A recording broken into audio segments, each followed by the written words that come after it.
سلام.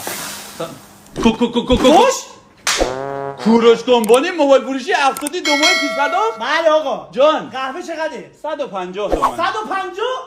20 تومن پیش پرداخت. الان بده برو 2 ماه بعد بیا قهوه‌تو بهت بدم. چطوره؟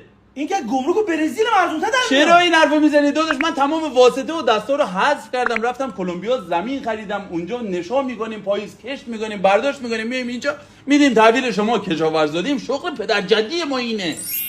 من نمیتونم باور کنم. چطور نمیتونی باور کنی؟ پس این همه تبلیغات و بیلبورد آدمای معروفی که میان اینجا قهوه میکنن چجوریه؟ همشون 20000 تومان 2 ماه قبل دادن، الان ارزش 150000 تومان بهشون قهوه میدم. مگه میشه؟ نمیشه آقا. جدی میفرمایید؟ پس باید قهوه رو از کجا بردیم؟ دیگه با کمپانی من شوخی نکن.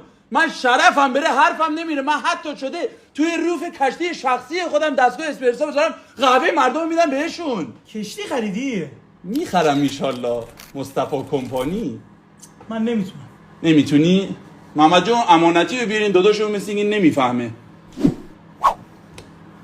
مصطفی کمپانی تقدیم میکند. این چیه؟